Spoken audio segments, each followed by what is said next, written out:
All right. Hello again, adventurers, and welcome to another exciting episode of D&Done, your guide to one D and D. So today, sorry it's a little bit late. We are finally dropping into these classes that everyone has been freaking out about, and obviously the first class we're going to talk about has got to be the Bard, mostly because it's first alphabetically, and that's how they did it. Quick reminder, if you do enjoy this stuff, like the video, subscribe to the channel, hit the bell icon, turn notifications on. All those things are super important. Let's get going. I need water. Hey, weird thing about that whole spiel is it is remarkably difficult to say all of that stuff with my stutter. But if I just machine gun it out like that, it actually is easier for me to say. I don't know why. So, the Bard.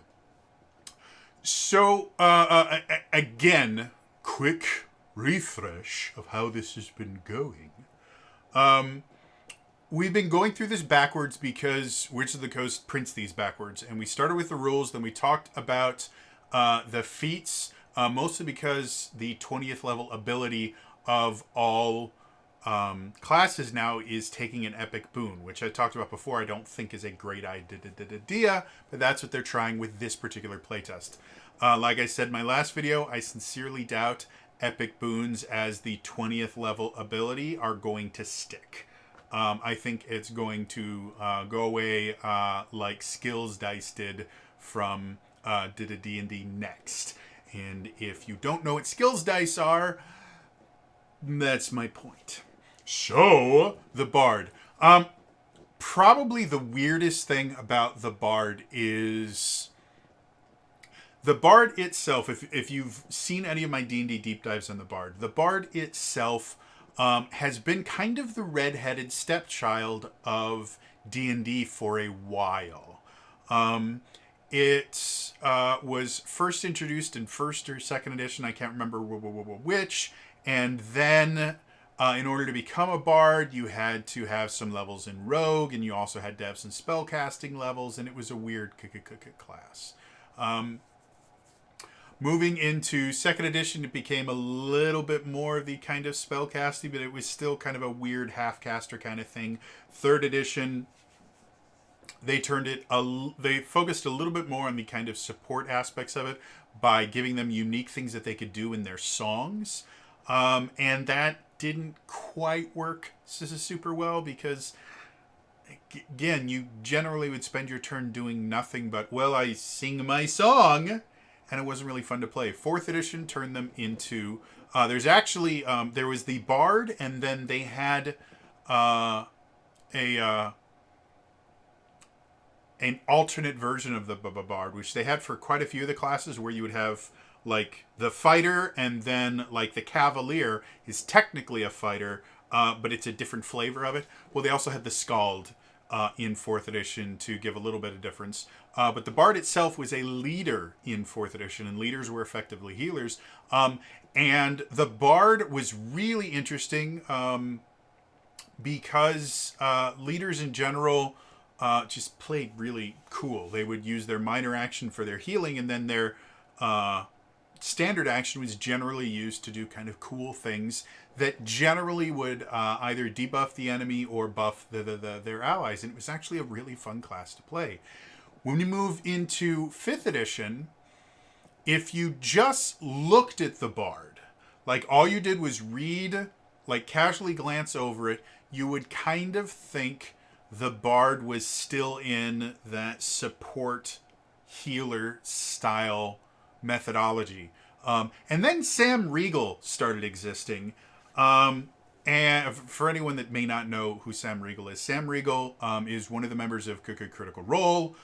In their first campaign, he played a bard named Scanlan, and he really kind of showed off just exactly how powerful bards can be in 5th edition. And I think combining with Sam's portrayal of Sissa Scanlan, and people just starting to kind of look into the Bard itself, and once it started getting some different subclasses and things like that. But even with just the lore Bard in regular 5th edition, people realized the Bard, first of all, the Bard was a full caster, which it's never been before. It's always been this kind of half pseudo caster kind of thing. It used magic, but it wasn't going to be able to cast as many spells as a wizard. Well, in 5th edition it can. And the spell list is significantly limited for the Bard, but all Bards get the ability to pick 1 or 2 spells from another spell list, and lore Bards got even more than that. So Bards, especially when you started getting into late tier 2 and early tier 3 play, Bards became a powerhouse class, and they could actually be very focused on being much more kind of damage dealy, and they could be kind of the rock of the group, which they've never really been able to do before.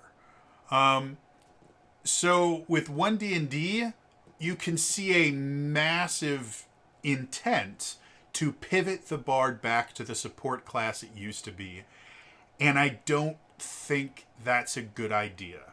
I'm not saying support classes are bad or anything like that. I've played support classes before. They can be a lot of fun, but they do need to be. You do need to be a little bit more knowledgeable about the game to play a support class than you do to play, just a straight damage based class, because support classes are at their best when they are using their support abilities on the exact person that gets the most benefit out of it. So not only do you need to know your own abilities, you need to know the rest of the party. The monk can be seen as a support class depending on how you play it.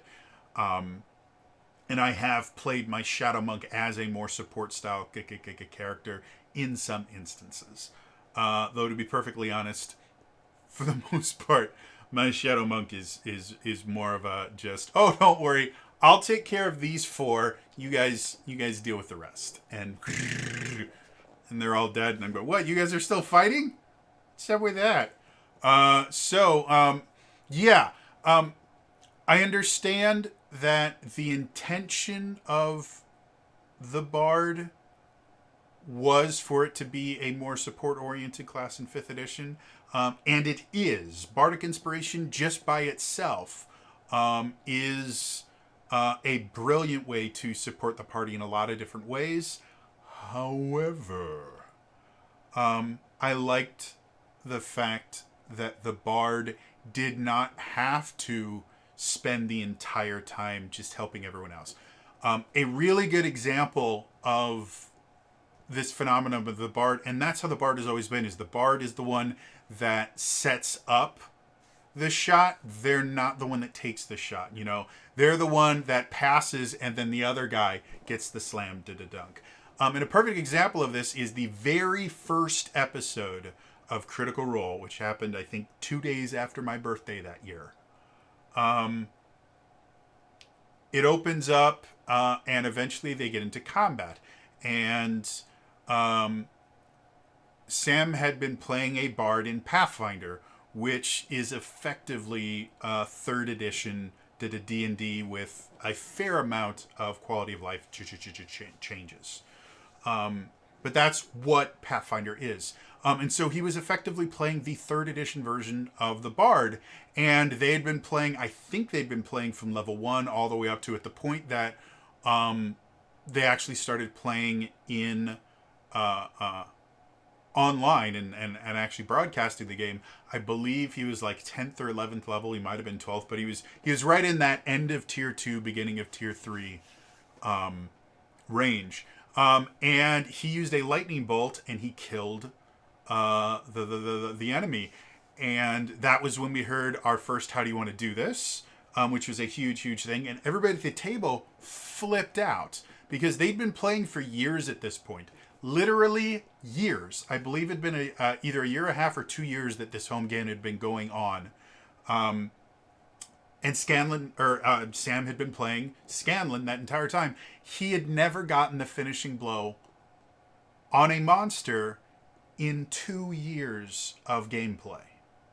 Like, from a statistical standpoint, he should have accidentally killed something by then. But no, he was never the person that was getting the final blow. It was always someone else for an entire 2 years. The first combat in 5th edition, he gets his first how do you want to do this. And I think that really kind of explains the 5th edition Bard really well. Up until 5th edition, the Bard has always been a pure support class, where if you wanted to be the person that was getting the final blow and things like that, you really couldn't. Not with the Bard. You'd have to multi-class, or you'd have to get some weird magic items. You were never set up to do that. In 5th edition, you could still play a pure support Bard. Pick support spells, pick a subclass that gives you a lot of different things that you can use your Bardic Inspiration for, and you can still play that support style Bard. But it also gave you the option to play a very aggressive, offensive focused Bard that has never existed in D&D before. And because it was so unexpected, and because it is so different than what the Bard has been, and to be perfectly honest, playing a support class, just for a lot of people, it's not as much fun, because you don't get to be the person in the spotlight. At best, you get to share the spotlight with the person that you set up to do the cool thing. But that's really as good as it's going to get. And so, again, Bard was the redheaded stepchild, and everyone go, ooh, I don't want to play Bard. Fun fact, the reason that Sam chose Bard is he asked, I can't remember if he asked Liam or if he asked Taliesin, but he goes, well, what would you say is like the worst class? And whomever he asked says, well, there isn't really a worst class, but I guess you could say Bard. And what would make like the worst? What would make like the worst Bard? They go, well, Gnome probably would make a great Bard. They're not known for being Bards; they're wizards. Okay, then that's what I'll be. I'll be a Gnome Bard. He specifically chose a bad racing class. He handicapped himself in the game because that's the kind of person that Sam is. So, yeah, even with a bad combo, which in Pathfinder can be a death sentence.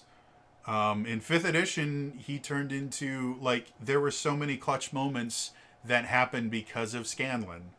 It's brilliant. So, yeah, going back to the 1D&D version, I'm not 100% sold on it, but let's actually dive into it and see what they've done. So, moving on.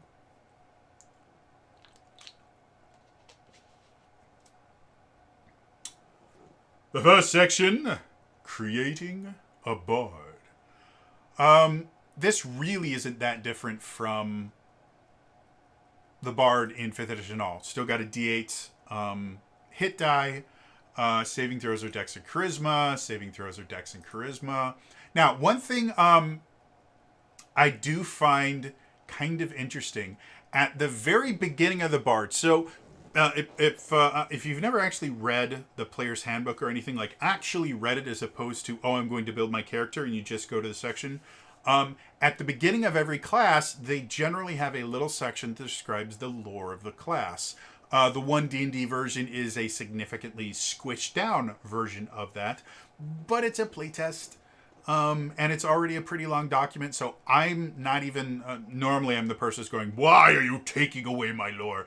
I 100%, they could have completely left out most of the lore from the playtest packet, because they've got a lot of stuff to put in here. So the amount of lore they have in here is perfectly fine. But the first thing you see is Bard, and then you see class group, expert. We talked about class groups in the rules section. But Bard is part of the class group of expert classes. And then it also has primary ability, Charisma. This is a nod to 4th edition. Well, what do you mean? 4th edition is the worst edition that ever existed, and it's turning the frogs into fey creatures. No. Wow. It just totally ruined my voice. Give me a second. That is a rough voice to use. So, this is a toss back to 4th edition.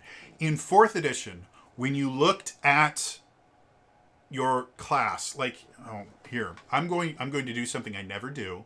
I'm actually going to get up from my chair and I'm going to get something from my bookcase to show you guys that this is not like a drop, just like a set piece or CGI or anything like that. It's a real bookcase back there. I built all of them. They were designed by Satan himself. Give me a second.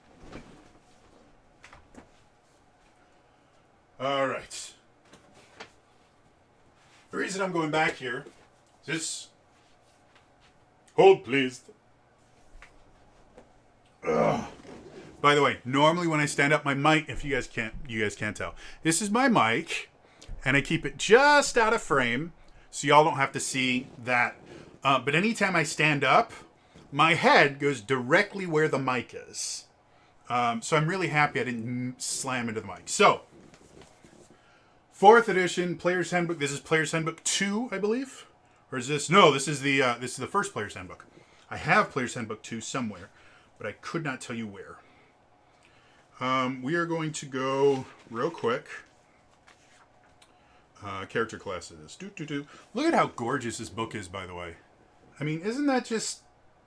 Oh, 4th edition was great, guys.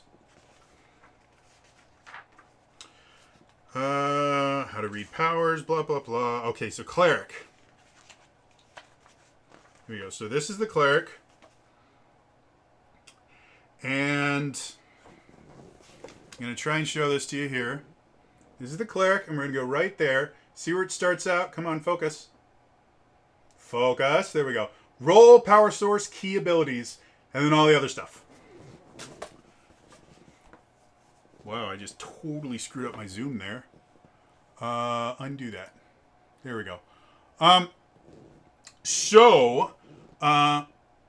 of the things that used to happen in 4th edition that seems to be coming back is when they introduce the class, they would also tell you, okay, these are the ability scores that you should be using. Now, they do have that kind of in 5th edition. They have a section specifically called, normally it's called Creating a Bard. Or quick build. There we go. Quick build. There's a little section that says quick build where it will say first, you can make a bard quickly following these suggestions. First, charisma should be your highest ability score, followed by dexterity. So it tells you charisma and dexterity are the two things that you're going to need. But you have to actually, and it's not highlighted or anything. It's not in any sort of way to where if you're looking at the bard, a lot of people will skip over that paragraph because it's just not really well annotated or anything like that. Again, if we go back to 4th edition, anytime... Really? You're going to do that again to me? Anytime you build a class, you would have that section where it would say, okay, this is your... I'm going to go back to the Cleric again. Okay, so this is your role. Like here for the Cleric, which is the first one in this book. So for the Cleric... Role, leader. You lead by shielding allies with your prayers, healing, and using powers that improve your allies' attack.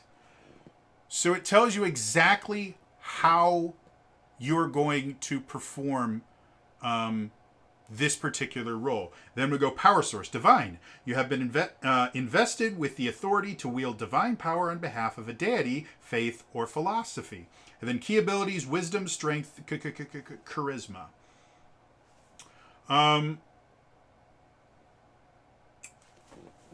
So giving the player, and I'm actually a huge supporter of something like this because, again, the reason I do this backwards when I do these 1D&D things is because you need to understand the system before you can understand when they're asking you to make choices. You need to understand what those choices are. If they just go, well, choose Kerbity-Gerbil or Vooby-Dooby. Well, I don't know what Kerbity-Gerbil means or Vooby-Dooby. Like, what it's a meaningless choice to me because I don't know what either of those two terms are. You haven't defined them for me. You haven't told me how useful they are. And the same is true about building a character in any game. If you go into it and they go, okay, well, first you need to choose your class. Okay, well, what does that mean? Well, your class is going to, define your power source and all these things. It's like, okay, well, what's a power source? What is it? What does any of that mean? Well, it's super easy. What do you want to do with your character? Well, I want to fight. Okay, well, all characters can fight. How do you want to fight? Well, I don't know. Let me see the options. Okay, well, this is the bard. And the bard is all about music and songs. So he sings people to death? Well, no, he's actually a full caster, so he casts spells. But spells with he casts spells with songs. Okay, so how does that work? No. So in 4th edition, they made it very, very simple. This is how the class plays. This is a leader, so these are the things it's going to be able to do well. This is the ability scores that you're going to want to focus on because your powers in 4th edition are going to use those ability scores for bonuses. So it's really simple.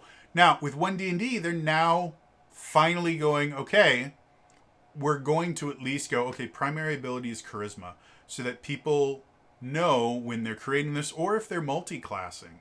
If they see that both sorcerer and bard, their primary ability is charisma, they can go, ooh, maybe those would be really, really good. Or maybe they see bard, and I have no idea what they're going to do for paladin. I would hope, though, with the fact that bards kind of have secondary abilities as well, I would assume that they're not going to, but I would like to see them put in secondary ability as well, and say secondary ability for a bard might be dexterity, or for a paladin, your primary ability might be strength, because a lot of what they do is, me hit thing with that. And then charisma is their spellcasting ability, so they do that as their secondary.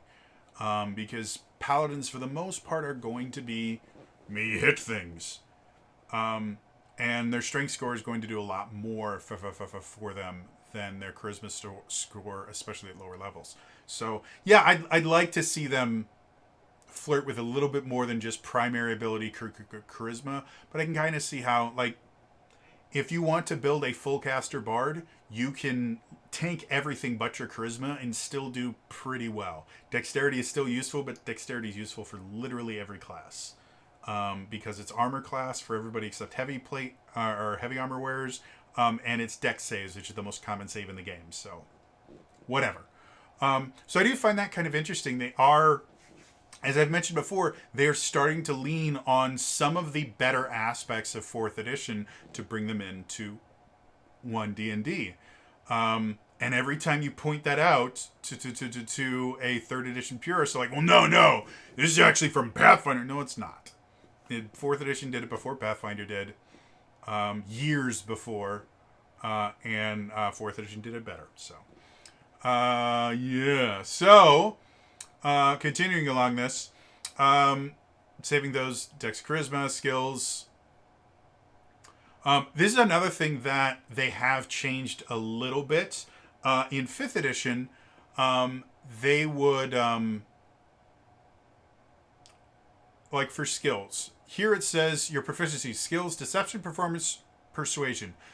So in 1D&D, they tell you what skills to pick, and then after that, they go, or any 3 skills of your choice. Whereas in 5th edition, they would just go choose any 3 skills from blah, blah. Or in the case of the bard, it's just choose any 3 skills. The default in 5th edition was you make your own choices. There is no kind of generic bard. The default in 5th edition is these are the things that bards get, or you can change it if you want to customize it. But they're telling you what to choose, and then afterwards they're saying, by the way, you don't have to go with this.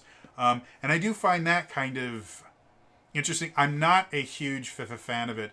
In the same way that I'm not a huge fan of how all of the background examples that they gave are massively limited. instead of being the more open-ended backgrounds that exist in 5th edition that have really existed in 4th edition as well. Backgrounds were very, very open-ended. They were meant to be interpreted. And this is another thing that's kind of like, no, we're going to take a lot of the choices out of it. And again, from someone that teaches new people to play all the time, this can be useful. And this is something that I do when I teach new players, is a lot of times I will choose abilities for them, or I will choose spells for them, things like that, for their very first character. Mostly because it can be extremely overwhelming if you're just giving every choice in the world.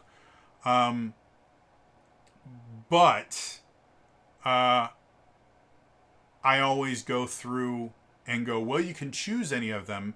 I'm choosing these for you because of this, this, and this. And it's generally based on a conversation that I had with them when we're building their characters. Like, okay, well, how do you see the character playing? Okay, because of what you said, I'm going to choose this, this, and this. And then I'm going to give you these spells.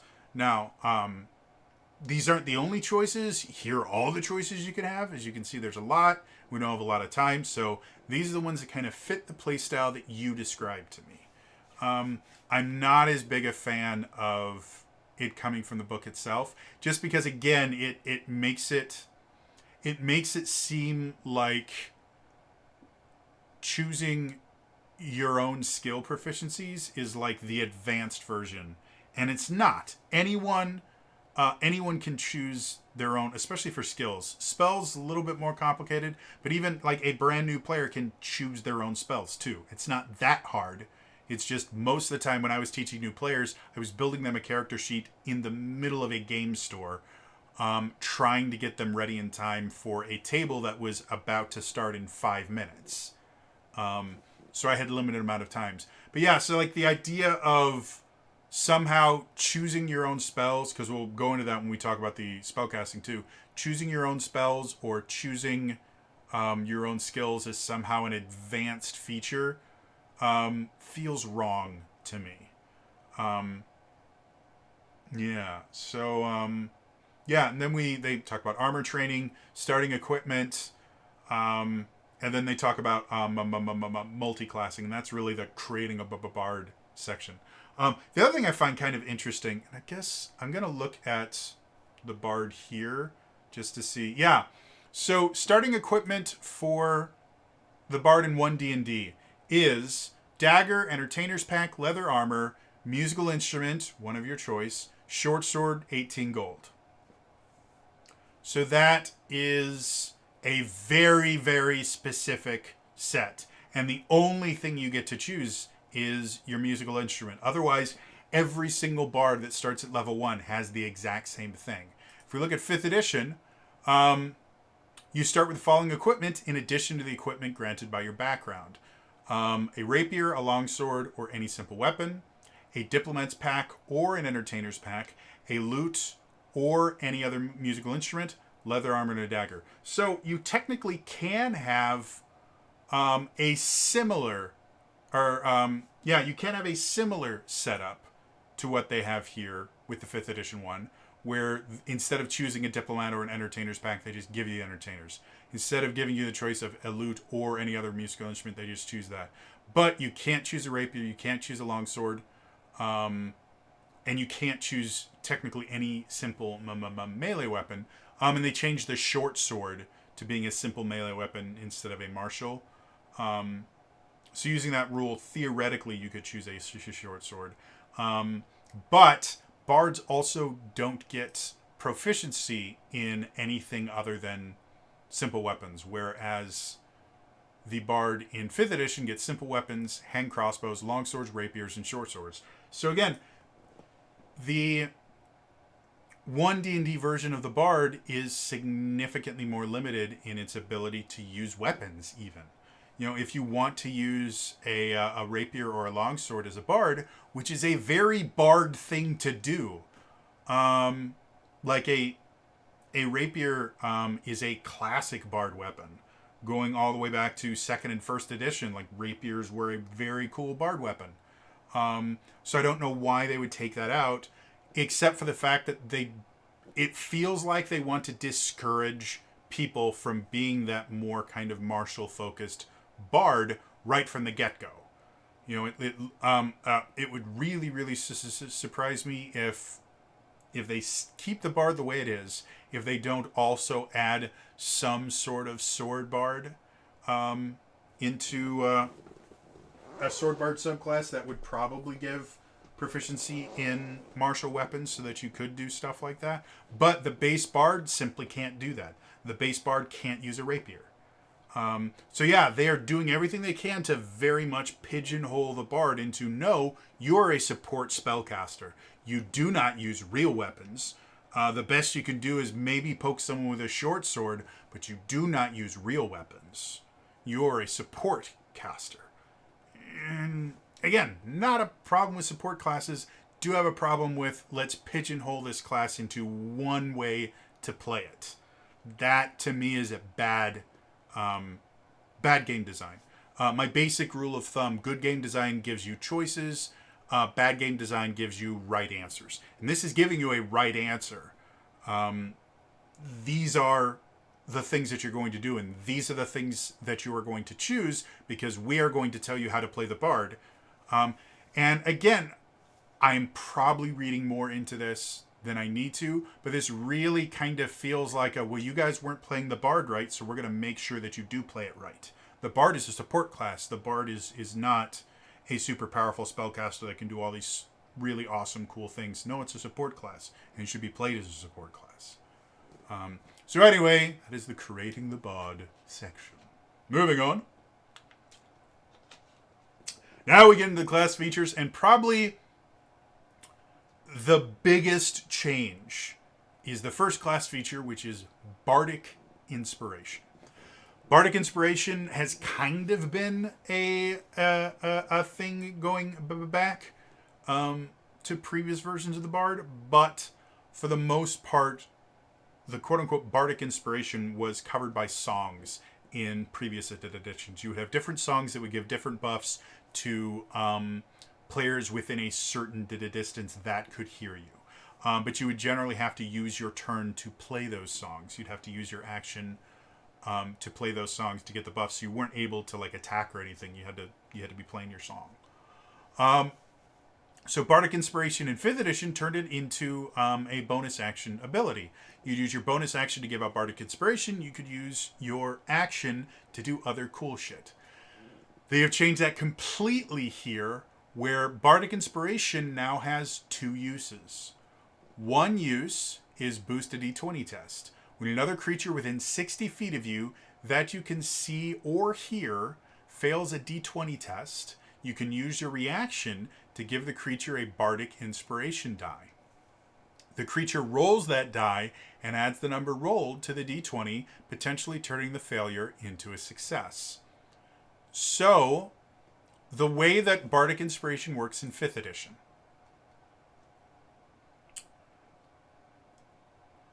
is you use your bonus action to choose one creature other than yourself within 60 feet who can hear you.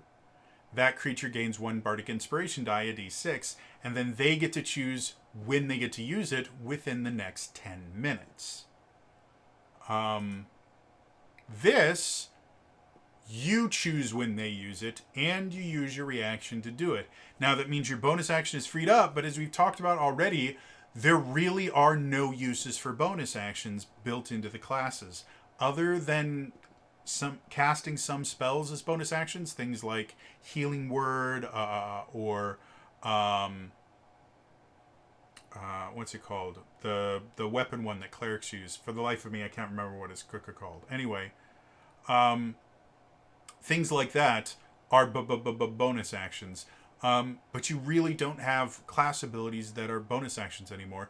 And now the Bard is going to be very reliant on reactions. As far as how this kind of changes the action economy, it's not a huge change. You only get 1 bonus action per round.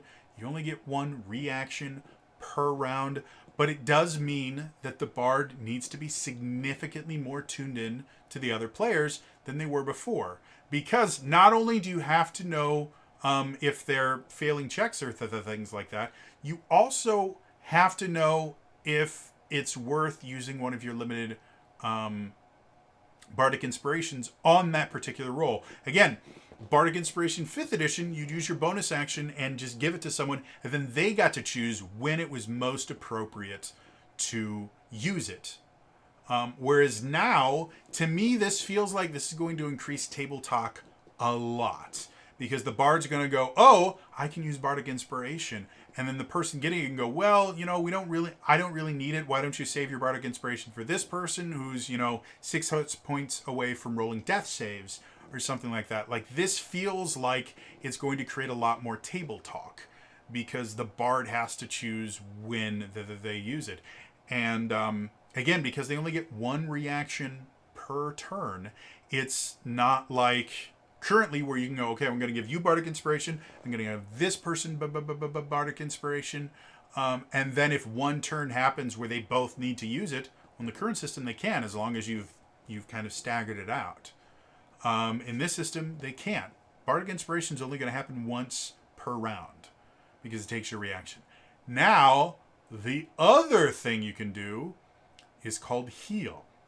Immediately after another creature within 60 feet of you that you can see or hear takes damage, you can use your reaction to roll your Bardic Inspiration die and restore a number of hit points to the creature equal to the number rolled. So this is interesting. I like the fact that they are, again, this harkens back to the kind of 4th edition version of the Bard where they were a leader, where they were a healer. So again, and healing tends to be a very, very common thing for support classes to do. So they're leaning very hard into the healing. However, as we've talked about before, in 5th edition, healing has this massive, massive problem, which is, for the most part, the only time it is effective to use your healing is to bring someone back up from 0. And that's really it. You're never going to be able to out-heal the amount of damage that the enemies are doing in even a single turn. You will always, always be playing catch-up until you get to pretty high levels and you can start doing things like mass cure wounds, or the heal spell where you just dump a bunch of hit points into someone. Those are actually worth doing. But other than that, healing just isn't powerful enough to even get rid of a single hit. And because multi-attack is such a big thing in 5th edition, a lot of times, if you are healing, you're only going to be slowing down how quickly they die, as opposed to kind of keeping them in the fight, or, getting them better. No, you're just delaying the inevitable.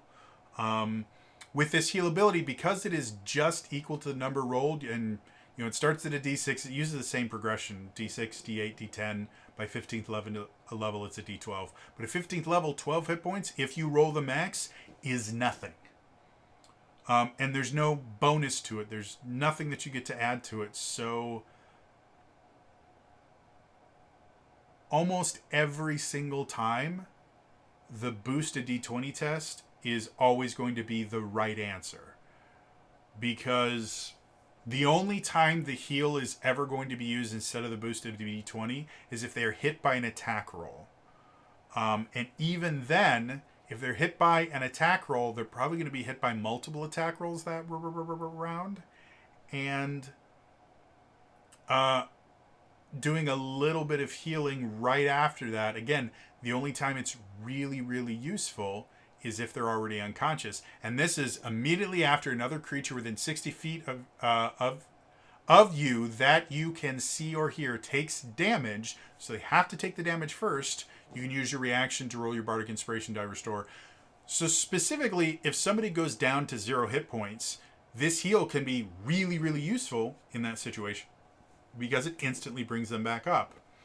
However, as I mentioned before, with multi-attack, at higher levels, if they go down from the first attack, if you want to use heal, you have to use it right then, which brings them back up just in time to take another hit and take them out again. So even the situations where it's going to be most useful, it's not going to be, because there's going to be a lot of situations where When they're unconscious, the enemy may stop attacking them once they're done and go use their attacks on another creature. And in those particular instances, this is really useful.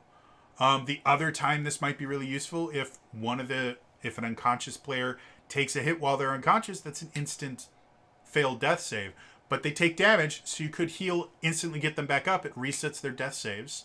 And even if they take another hit, they're technically in a better spot. So those are the only two situations where heal is ever going to be better than Boost D20 test. Because Boost D20 test, if you fail a save and you're going to take 50 points of damage, using your D20 to make the save reduces the damage by half on most instances. So you can stop them from taking 25 damage, or you can heal them, which at the point where they'd be taking 50 damage, you'd be using a D10. Or you can heal them for a possible 10. It's not worth it, ever. And again, this is really heavily pushing the Bard towards that support role and towards the healer role. We'll talk about the other push that they do to really, really reinforce that, no, the Bard is a healer and they're a supporter. So stop playing them like super cool badass wizards. That's what wizards do. And we are the wizards of the coast. So we know all wizards. So yeah, number of uses, higher level and all that stuff, none of that stuff changes. So the only change is, instead of it being a bonus action to give it to someone and then they get to choose when to use it, it is now a reaction and the Bard chooses when they use it. Which, again, I don't think is a great way to do this. When I first read it, I thought the reaction was cool, because I like the idea of giving more uses for your reaction, but the way it's worded here, it just doesn't feel as useful. So yeah, moving on.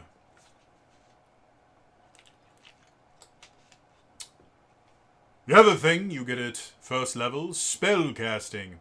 Bards are still a full spellcaster. Now, again, after they describe you, so spellcasting. You have learned to cast spells through your bardic arts. See the player's handbook for the rules in spellcasting. The information below details how you use those rules as a bard. You have the following spells prepared: Color Spray, Disguise Self, Prestidigitation, and Vicious Mockery.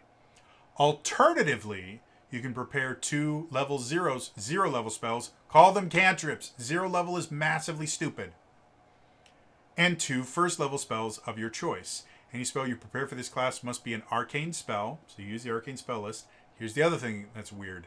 And it must be from one of the following schools of magic: divination, enchantment, illusion, or transmutation.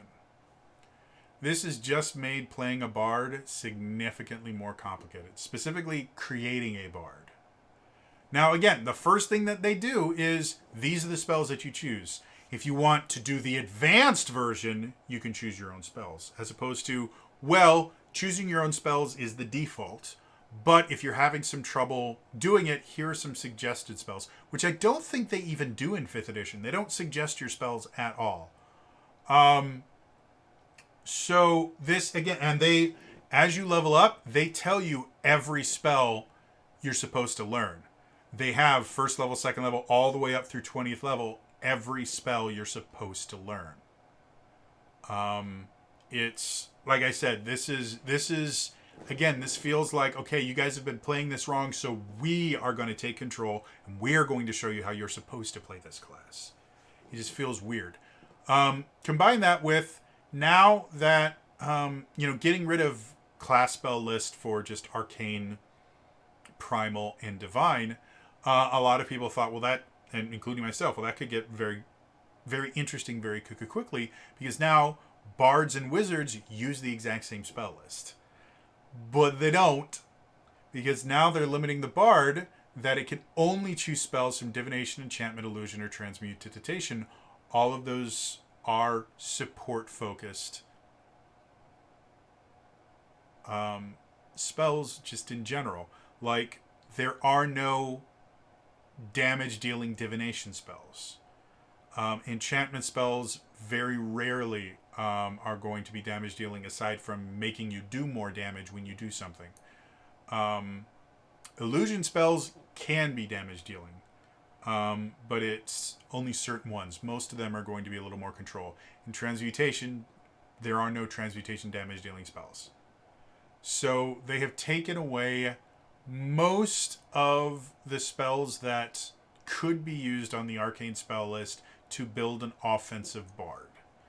Now, the reason I say this makes it more complicated is because everything we have seen thus far is they say the arcane spell list and they list them by level first alphabetically. Well, if they're not giving you different lists, like if they're not breaking up into these are all the transmutation spells, these are all, this means now when you're looking at a spell list, you're going to have to cross-reference it.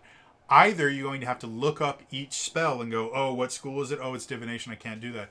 Or what I think I've seen before, and I think would be the smartest way to do this, is they list the spell and then they list what school of magic it's in. It still means that you have to look for the spell alphabetically, and then you also have to look, is it the right school for me? And it just means that it's going to be that much more complicated. With class spell lists, you literally could just open the book and go, okay, these are the spells I have access to, the ones that are under the bard.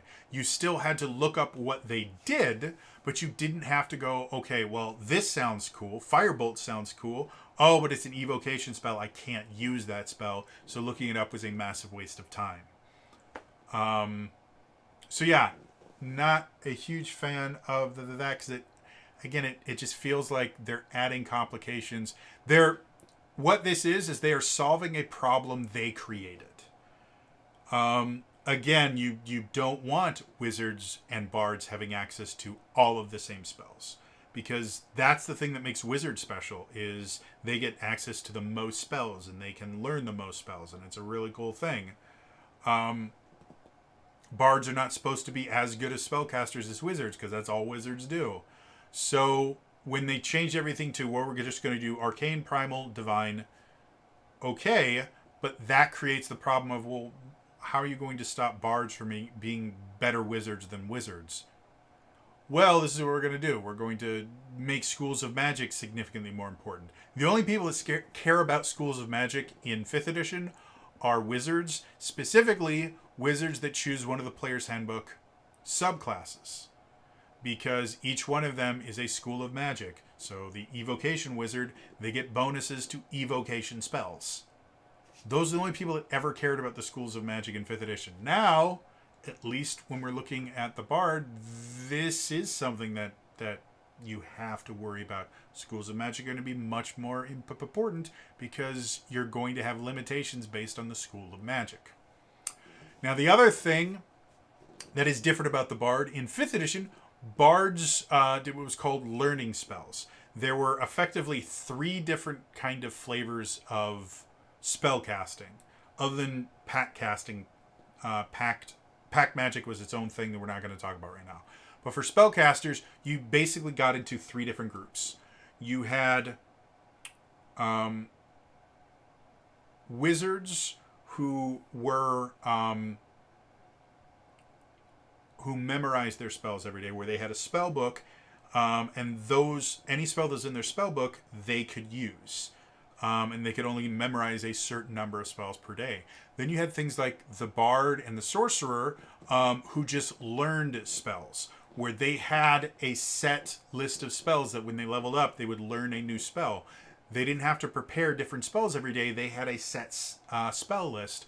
And depending on which version of the bard you were playing, once you got into Tasha's, they allowed you to trade out. Or I think actually in the base class, when you leveled up, you would learn a new spell, and anytime you leveled up, you could also trade a spell out if you weren't using it or something. But it only happened at level up.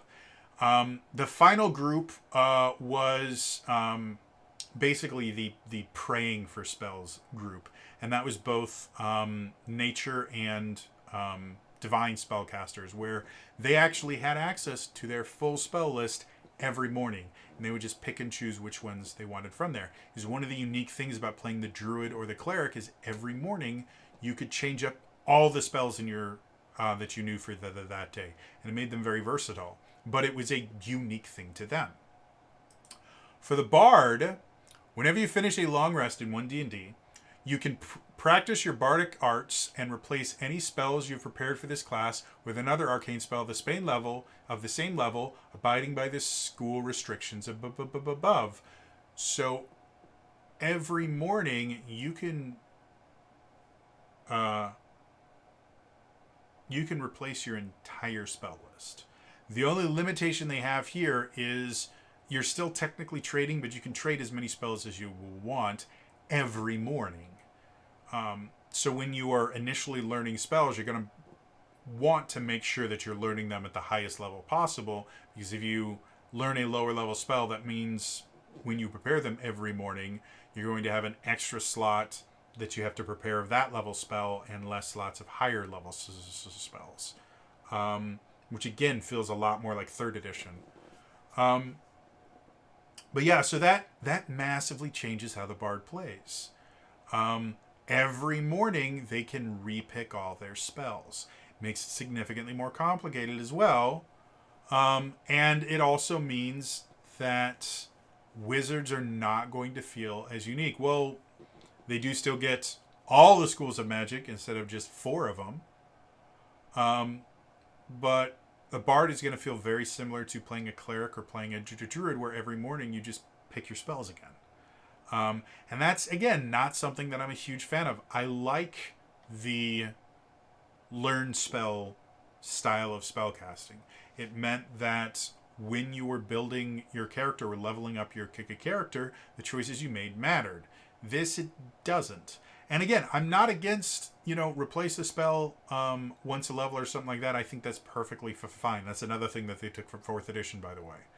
Because I don't think if you make a mistake, you should be punished for the rest of your class, the life of that class. But yeah, this just feels weird. And again, it very, very much limits the bard to being a support class. Again, everything about this, I have no idea if this was the intention, but this is how it feels to me. You guys were playing this wrong, so now we're taking the wheel and we will show you how you're going to play it. These are the spells that you take. Yeah, you can pick your own, but we're going to tell you these are the ones that you're supposed to take. And if you decide to pick the other ones, you're going against our recommendations. So yeah, otherwise, spellcasting works identically to how it always has. So that's not a big deal. And they are still a full spellcaster, but anyway. Moving on. At 2nd level, the first thing you get is expertise. Expertise works identically to how it works in 5th edition. And it is the shortest section in here. It is literally 2 sentences. You gain expertise in 2 of your skill proficiencies of your choice. Performance and persuasion are iconic choices for your for a bard if you have proficiency in them. So that's it. It is kind of interesting because if you look at expertise in 5th edition, it goes at 3rd level you choose, and it's also 3rd level instead of 2nd. You choose 2 of your skill proficiencies. Your proficiency bonus is doubled for any ability check you make that uses either of the chosen proficiencies. So in 5th edition, anytime they give a class expertise, they actually explain what expertise is. In 1D&D, they just goes, you get expertise. You get boobity-boo. Again, with the fact that we don't know what expertise is at this point because it's not defined until the end of the document, they could very well have just completely destroyed your character. You have no idea because the word expertise doesn't mean anything at this point. It's another reason why I think they're writing this backwards. If they would start off with this is what it means, and then let us see the class features. Well, now I know that expertise is a really useful thing. And then immediately after that, performance and persuasion are your expertise abilities. That's what you should be choosing. We're not telling you what you should be choosing, but it's performance and persuasion. That's what you should be choosing. How are you going to fuck a dragon if you don't perform for them and then persuade them? Like, that's what bards do. They fuck dragons and they support people. They sure as hell don't counterspell Vecna with a level 9 counterspell and end his ability to, have his reign of terror. No, no, no. That's a wizard thing. That's not a bard thing. For anyone that has no idea what that's referencing, one day you may find out. So yeah, expertise. Simple, easy, effective. Moving on. The other second level ability you get is Songs of Restoration. This is something that was never really used in the 5th edition Bard, which I thought was a huge missed opportunity. 5th edition Bard had what was called Song of Rest. Basically, if you took a short rest and people used any hit dice, they could get an additional d6 on top of it. Now again, a single d6 isn't a huge amount, but the die got bigger as you got to higher levels. It still wasn't that great an ability. And again, it was never expanded upon by the rest of the class. It was never expanded upon by a subclass. It was just something that they put in there and it was like, oh, that's kind of cool. They have changed that to Songs of Restoration. Every time I do that, if you are a fan of the Geek and Sundry vlogs back when that was a thing, there was a vlog it was called Songs of Adventure. So anytime I see Songs of Restoration, that's all I can think of is that amazing group of people. So yeah, anyway, Songs of Restoration. This is your expanded spell list, which is another thing I find weird. Expanded spell lists, super common in 5th edition, but they're generally built into a subclass, not the base class. Your base class is generally supposed to be a lot of choice. This one, in your base class, they're telling you flat out, these are the spells that you know. And guess what the spells are? A 2nd level bard has Healing Word. 4th level, you get Lesser Restoration. 6th level, Mass Healing Word. 8th level, Freedom of Movement. 10th level, Greater Restoration. And then it never gives you anything else for the rest of your class. Bards are not supposed to be super awesome spellcasters. They are support class. So we're going to make sure that you can support. You always have Healing Word. Now, with Songs of Restoration, you always have that spell prepared, and it doesn't count against the number of spells you can prepare. Again, very similar to expanded spell lists in 5th edition in general. There were technically 2 different versions. One of them worked just like this. The other one was when you choose your spells, you have a larger spell list you can choose from. You don't have to. This one is you always have these prepared. They don't count against the number of spells you prepared. So these are just extra spells you always know, and they're all healing support. So yeah, they really want the bard to be a healer, which again, I'm not against. I liked the 4th edition bard. It feels really weird that this is the way that they've chosen to do it. Not only, they're not going to incentivize you to choose it by, if you do this, then you get bonuses. They're just going, no, your 2nd level ability that makes your class different from all the other experts, because all expert classes get expertise at 2nd level. So the only thing that makes yours different is you can heal. Now, a lot of 5th edition bards take Healing Word. It is a massively useful spell.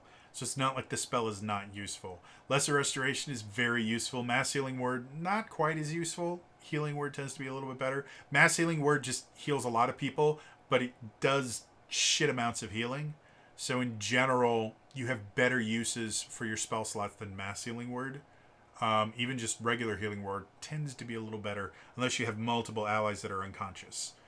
Freedom of Movement, again, massively useful spell. Greater Restoration. It's not that they're bad spells. They're very good spells. But this is definitely, no, bards are support classes. Stop trying to make bards cool. They're not. They're support classes.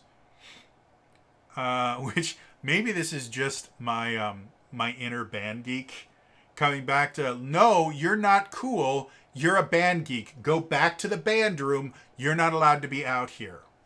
That's just what I'm getting from this. But anyway, so do I have a massive problem with Songs of Restoration? No, all of them are useful, but if we talk about what used to be 5th edition class design, which 1 D&D class design is very much different than 5th edition class design as far as things like defining features and that. I'm going to have to really, really look these over to be able to figure out what we can consider defining features in a 1 D&D character. But technically, Songs of Restoration should be a defining feature of the class. And the rest of the class, it never touches this thing, other than you learn some more spells. But there's nothing about... Like, Songs of Restoration is just expanded spell list. That's all it is. And it just feels really bad that the Bard, which is a really cool class in 5th edition, it's a fun class to play, their only defining feature, the only thing that makes them unique compared to any other class, is their Bardic Inspiration, which is a reaction ability. It requires your allies to screw up in order for you to use it. Or it doesn't require them to screw up, but it requires something bad to happen to your allies. So your defining feature, the only unique thing about this class, has to wait until someone else does something first. Your defining feature, you don't even get to choose when to use it. Other people have to do something first in order to use your defining feature. And then your other defining feature is just, these are extra spells that you always know. We are forcing you to learn these spells. It just doesn't feel good, especially compared to the 5th edition Bard, which feels so open and so ready to do interesting, unique things with. The 1 D&D Bard is significantly more limited, which I think we really can kind of coin that phrase for 1 D&D in general. 5th edition was about possibilities. 1 D&D, as much as we've seen, 1 D&D is about specifics. This is what a bard is. This is what a background is. We are making sure that if you choose this option, you play it the way we designed. We do not want you doing other things. Moving on. 3rd level, choose your subclass. Identical to 5th edition. The only subclass they have here is the Lore Bard. It is called the College of Lore. You choose your Bardic College. But it's a subclass. It is massively simple. We'll talk about it at the end of this because that's where they list it. But do not worry about this becoming a massively longer video just because I'm covering the subclass as well. That will probably be the shortest section of this video because it is painfully simple what they do for the College of Lore. Moving on. 4th level, you get your feats. 5th level is where you get Jack of all trades. Now, 5th edition Bard, Jack of all trades, was a defining feature. You got it at 2nd level.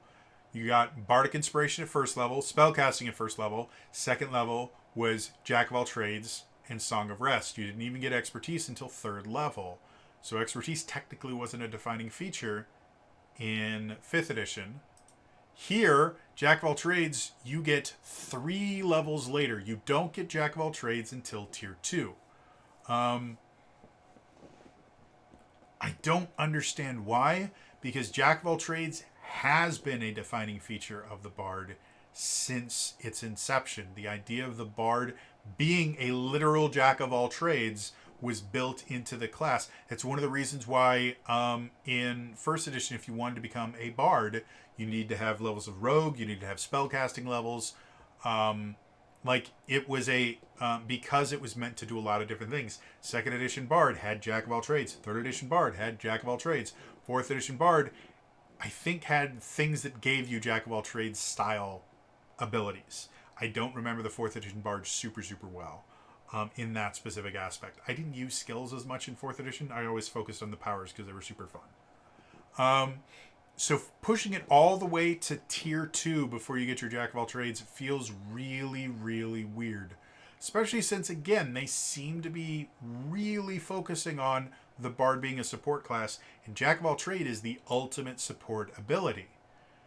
They can go in and do a lot of different things. It might just be the idea that something that we've seen quite a few times in this 1 D&D playtest and in the other playtest packet that they gave out, is they're curbing low-level abilities that tended to be a little bit broken at super low levels. Things like Great Weapon Fighter. Great Weapon Fighter meant you could one-shot most creatures at level 1 and 2. And almost all creatures at level 1 and 2, most creatures at level 3. So tier 1, if you were a human and took the Great Weapon Fighter feat at level 1, you were massively overpowered. So I wonder if people complained enough about low-level bards being able to do so many different things, because the difficulty class for most things in tier 1 are relatively low. So I would assume bards could make most of their checks without too much difficulty, despite the fact that they really were only adding a 1 to things that they weren't trained in. It still was nice enough. Now that it's a 5th level ability, it's it really changes how you play the bard.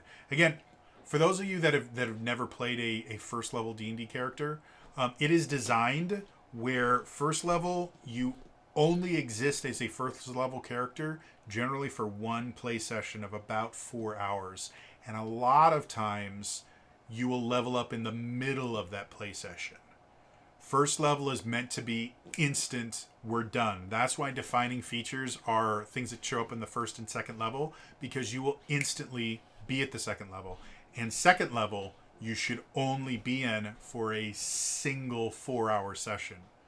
I know a lot of people in my Adventures League days would be able to level up from 1 to 3 after running a single adventure.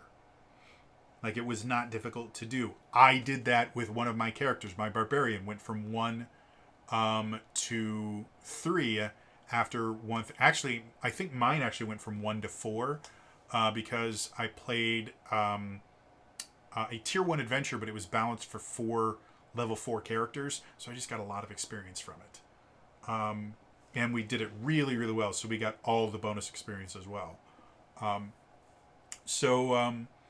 Yeah, so getting to level 2 is massively, massively simple. Getting level 5, that takes time. 3 to 4 should take you about 2 4-hour sessions. 4 to 5 should take you at least 2 4-hour sessions. If not, maybe 3 or 4 4-hour sections. And then going forward, every level should take you about 2 4-hour sessions-ish. Maybe the jump between, I think it's 10th and 11th level is a little bit bigger. Basically, the jump between tiers is always going to be a little bit bigger than other ones. So yeah, I mean, it feels weird that they're moving Jack of all trades all the way up there. But again, it works the exact same way that it always has. So, moving on. 6th level, you get a subclass feature. 7th level, Font of Bardic Inspiration. You get all your Bardic Inspirations back when you finish a short rest or a long rest. For those of you that don't know, low-level bards, you don't get your Bardic Inspiration back until you take a long rest. By 7th level, you get it short or long rest. Now, they do add something else that I think is really useful at 7th level. In addition, if a creature rolls your Bardic Inspiration die and gets a 1 after any rerolls you might have, that use of your Bardic Inspiration isn't expended. This is really interesting because it doesn't mention anything about success or not. So theoretically, let's say you have an ally, fireball happens. Everybody saves except this one ally. They needed a 16, they got a 15. You go, ooh, Bardic Inspiration. Let's everybody save out of this. Okay. They do it, they get a 1. That's enough for them to make the save, but with this, that wouldn't count against your Bardic Inspiration. I actually like that. It does mean that you can be a little bit more cavalier with using your Bardic Inspirations, because if they do roll a 1 on it, well, it's not that big a deal.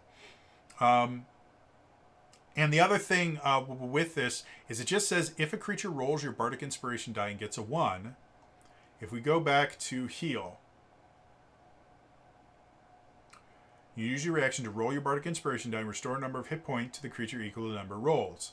And it just says, if a creature rolls your Bardic Inspiration, you are a creature. So theoretically, if you use your heal ability and you only heal one, you get that right back. So it does work on both of them. Now again, we've already talked about there's really only like 2 instances where you're ever going to use heal.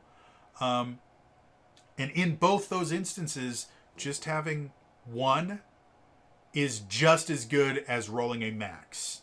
So that actually makes that a little bit better, because you actually want to roll ones there, because the whole purpose of you using it is to get them back to consciousness.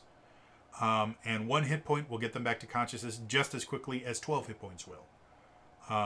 So yeah, that one is kind of useful, I guess. Moving on.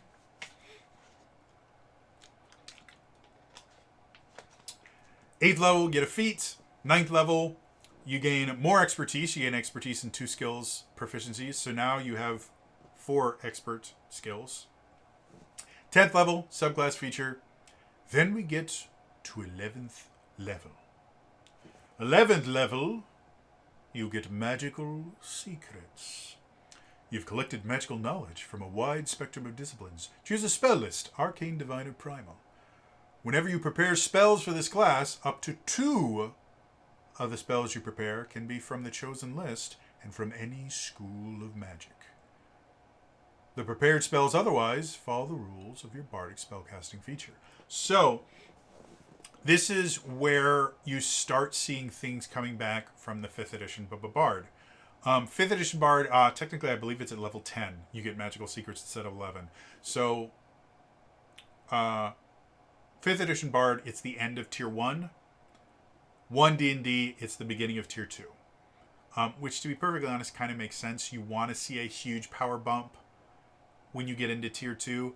And this is a huge power bump. For the first time, you now can prepare, like if you choose the arcane spell list, you can prepare any spell. Now, only 2 of the spells that you get can be any spell. The rest of them have to be from those 4 schools of magic: divination, enchantment, illusion, transmutation.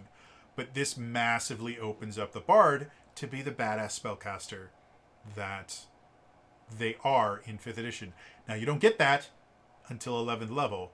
The majority of D&D games end before then. On average, D&D games tend to last until between about 9th and 12th level. So there's a good chance that you won't get this until the penultimate session of using your bard. Now again, in 5th edition, they had that as well, but the lore bard got it at 6th level. So if you did want to be that kind of badass, and that's what Scanlan was in Critical Role, he was a lore bard. So starting at 6th level, he had access to cool spells. This you have to wait all the way until 11th level for it. But it is really nice. The other thing is, again, you can choose Divine or Primal as well. So if you want to create something really, really interesting, you can. I do want to see if... Yeah. They do not... Compared to everything else where they tell you what spells you're supposed to take, they do not give any suggestions or anything for magical secrets. They're not... As a bard, you should be picking these. This is completely open, whatever you want. So I like that. And it is a massively useful thing just in general. This is the one aspect of the class that, again, I'm not particularly fond of the fact that they pushed it to 11th level. But I'm assuming they did that because 10th level is a subclass feature. And they want the end of tier 2 you to get something cool from your subclass. So I guess I'm fine with that. And again, from a build mechanic, like, this is where playing a bard is going to get cool. It sucks that playing a bard isn't going to get cool until you get to 11th level, whereas a lot of other classes you can start off being cool. But it is what it is. Moving on.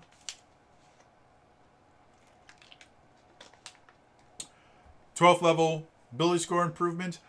You get nothing at 13th level, which I find interesting. Generally, I'm assuming 13th level, you get access to a new... Yeah, you get access to 7th level spells. So that's why you don't get anything at 13th level. You also don't get anything at 17th level, because that's when you first get access to 9th level spells. So you'll see that with spellcasting often is just the level that they get access to new spells. They just won't get a class feature, because getting access to a higher level, a new level of spells is a class feature in itself. 14th level subclass feature. 15th level further magical secrets.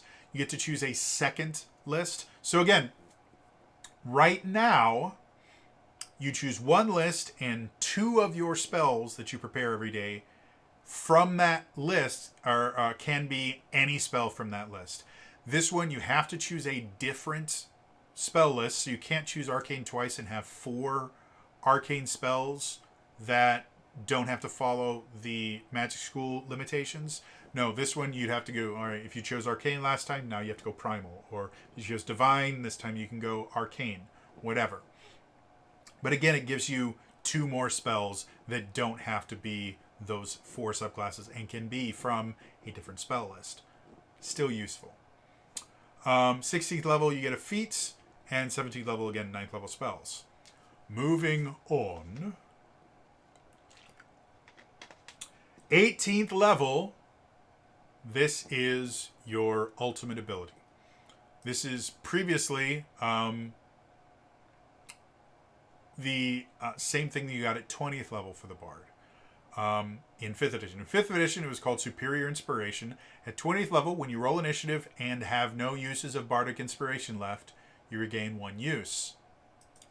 The reason I say that and have no uses of Bardic Inspiration that way is because that is really important to keep people from abusing it. The 18th level ability on 1D&D, Superior Bardic Inspiration. When you roll initiative, you regain 2 expended uses of your Bardic Inspiration.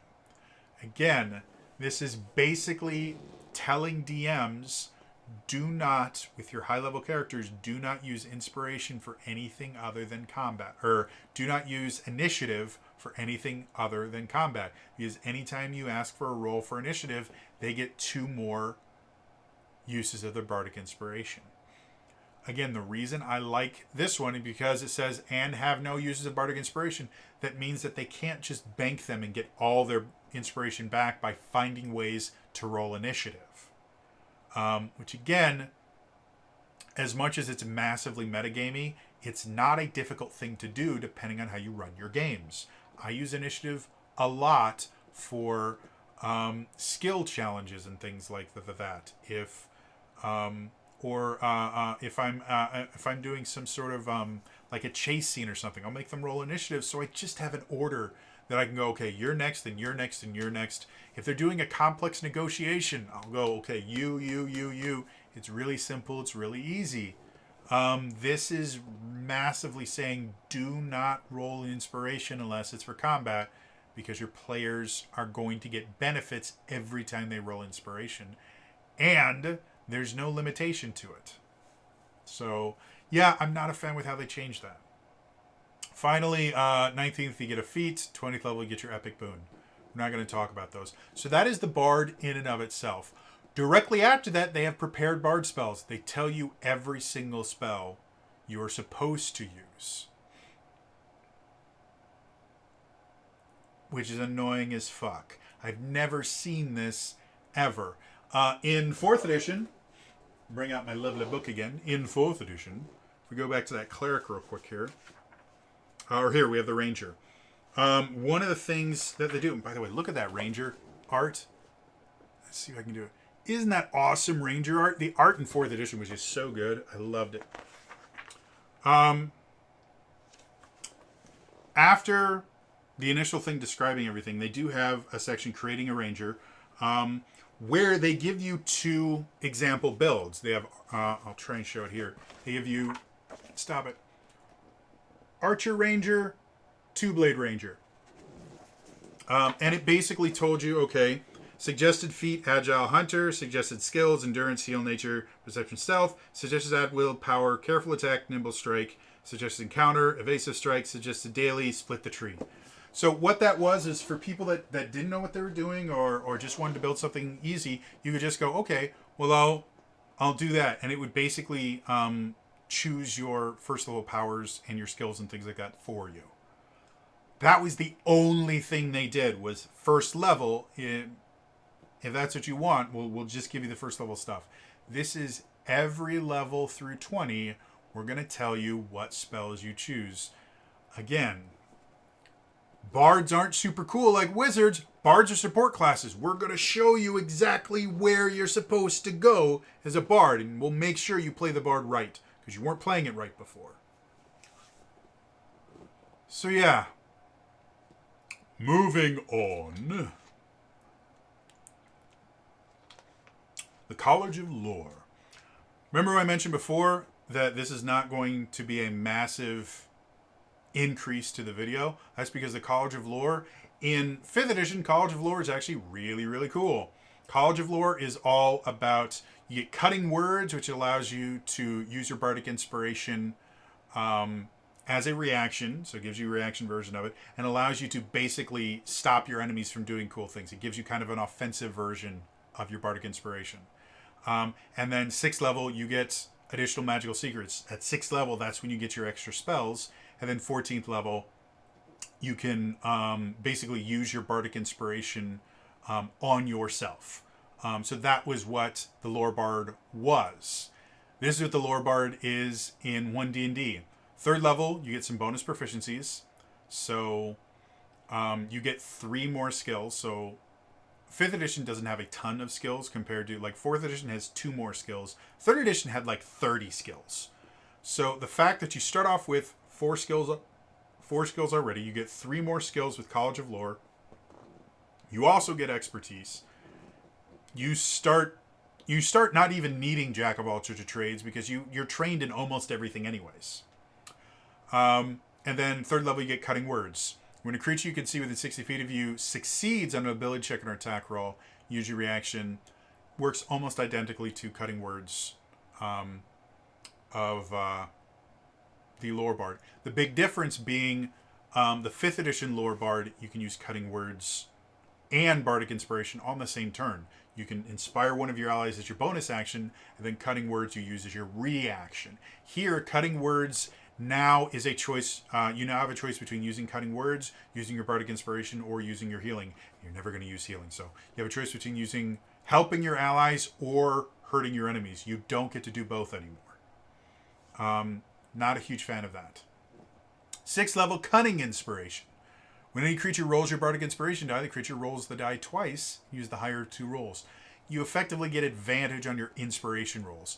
Again, kind of cool, but for a subclass ability, like, everything with the College of Lore is just, oh, you're better at using your Bardic Inspiration, which is already kind of limited. If we go to 10th level, improve cutting words. Whenever you use your cutting words, you can deal psychic damage to the creature equal to the number rolled on the Bardic Inspiration die plus your charisma modifier. Improve cutting words actually does more damage than you can heal, because you get to add your charisma modifier to it. But it's still just, well, cutting words, which you may or may not use because it might be significantly better to make a player make their save than it is to stop a single attack from going through.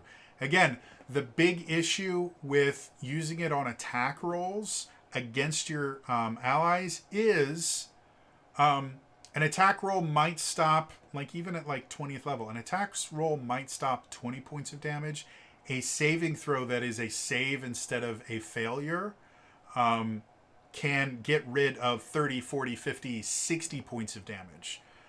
So it's almost always going to be in your best interest. Since you can't do both, you have to choose between preventing your enemy and helping your ally. It's almost always going to be more beneficial for you to help your ally.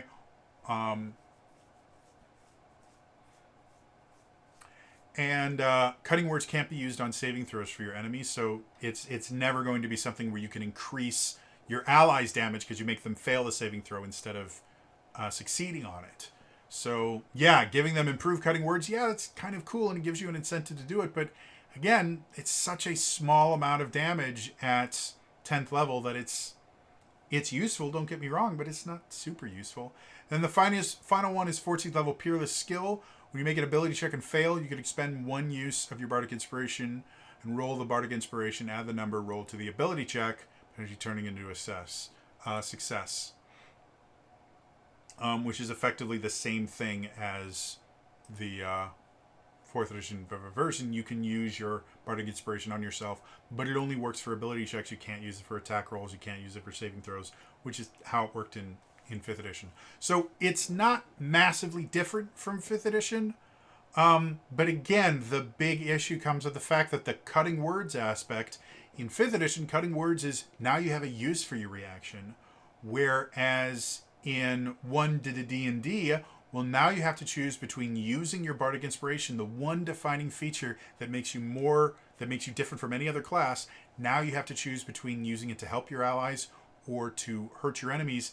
And 9 times out of 10, and again, this is when a creature that you can see within 60 feet of you succeeds on an ability check, your enemies are not going to be making ability checks in the middle of combat. At least they don't in 5th edition. If they change that in 1 D&D, maybe this becomes more useful. Or an attack roll. And again, attack rolls come in multiples. So even at 3rd level, you're going to start seeing some multi-attacks. So this becomes less and less useful. So yeah. Moving on.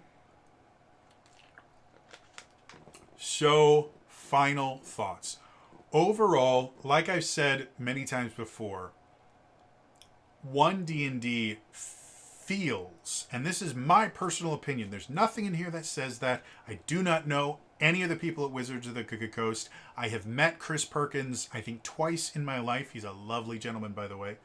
But other than that, I don't know anyone writing these. I've never interacted with them other than those few times that I've interacted with Chris Perkins, and it was literally, oh my god, you're Chris Perkins, you're the coolest guy ever. And then he was just the coolest guy ever. He really is a nice dude. If you see him at a convention, talk to him. He is the coolest guy in the world. He really is.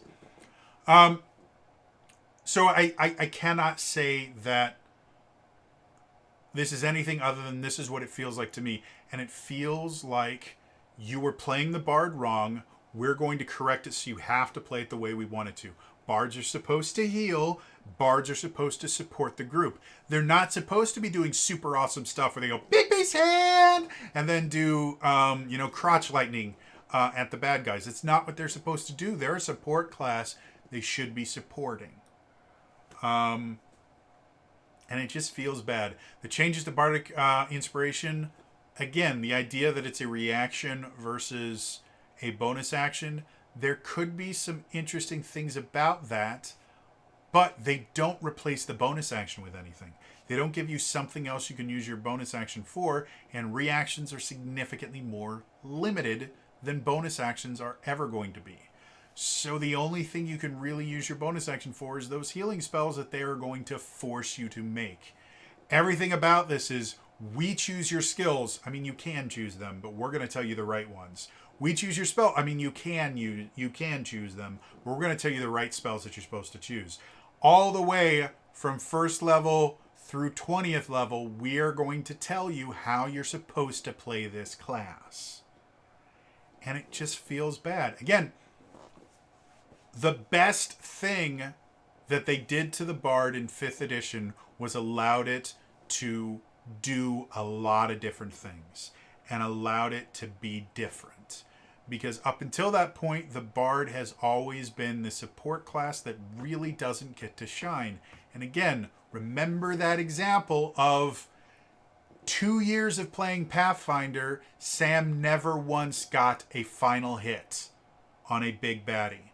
The first combat of 5th edition, playing literally the first time he'd been playing for 2 years previously, one combat encounter, he gets his first, how do you want to do this? He is the one that kills the monster.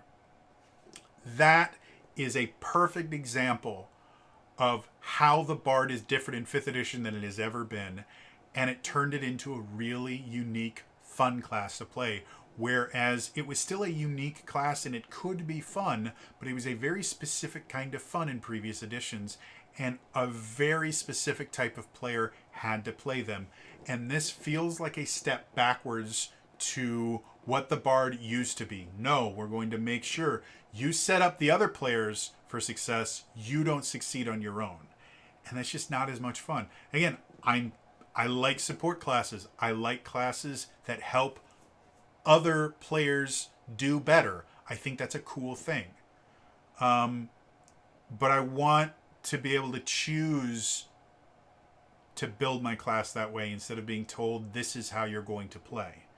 Because I'm going to be blatantly obvious. I've had a lot more fun playing a Bard that was not a support character than I have ever had playing a Bard that was a pure support. There's just so much more you can do with a 5th edition Bard than you've ever been able to do. And it's one of the reasons why I think it's the best version of the Bard that they've created. So yeah. Anyway, that is going to be all for me today. As always, if you enjoyed this, remember, like the video, subscribe to the channel, hit the bell icon, turn notifications on, all those things super, super important in the comments down below. What are your thoughts on this more directed approach that we are seeing? Do you like the idea that it's significantly easier to tell exactly what the class is supposed to do? It can be very comforting. Are you not as thrilled with, this is how you're going to play with it? And what do you think specifically of Bardic Inspiration? Do you think there's a lot of potential in a reaction-based Bardic Inspiration? Do you think it should go back to bonus action? Let me know in the comments down below. Otherwise, again, that's all for me today, and I'll see you guys in the next time, all right? Bye-bye.